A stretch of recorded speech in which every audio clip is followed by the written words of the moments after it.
ఎవరు కావాలండి? గణేష్ తాలూకా. చెప్పండమ్మా, అసలు ఏం జరిగింది? మా ఆయన దొంగతనం చేసింది. మా పరిస్థితి బాగోకే అమ్మా. అందరి దగ్గర నుంచి అవమానాలే.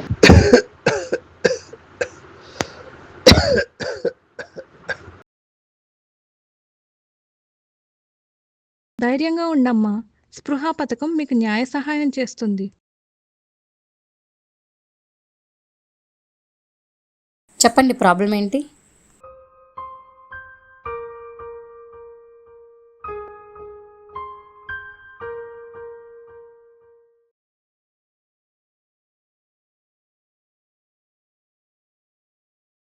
సిసి 2/25 కంచర్ల గణేష్.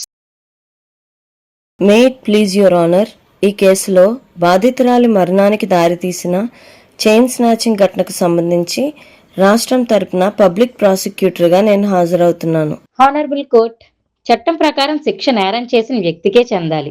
కానీ వాస్తవానికి ఈ కోర్టు ముందు నిలబడి ఉన్న ఈ మహిళపై కూడా శిక్ష ప్రభావం పడుతుంది.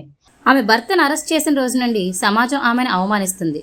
నిందితుడి ఈ చర్యను పేదరికం మరియు కుటుంబ పరిస్థితుల వల్లే చేశాడు.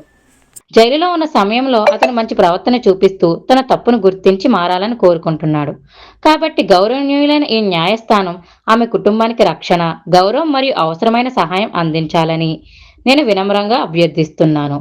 ఖైదీల కుటుంబాలు ఒంటరి కాకూడదనే ఉద్దేశంతోనే నల్సా ఈ స్పృహ స్కీమును తీసుకొచ్చింది.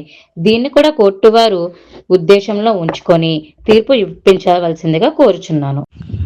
వాదోపవాదాలను పరిశీలించిన తర్వాత న్యాయస్థానం గమనించింది ఏంటంటే, చట్ట ప్రకారం శిక్ష నేరం చేసిన వ్యక్తికే విధించబడాలి, అతని నిరపరాధ కుటుంబ సభ్యులకు కాదు.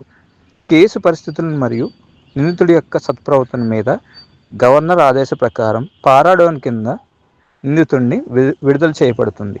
అలాగే సంబంధిత అధికారులు అతని కుటుంబానికి చట్టబద్ధమైన ప్రభుత్వ ప్రయోజనాలు నిరాకరించకుండా చూసుకోవాలని ఆదేశించడమైనది.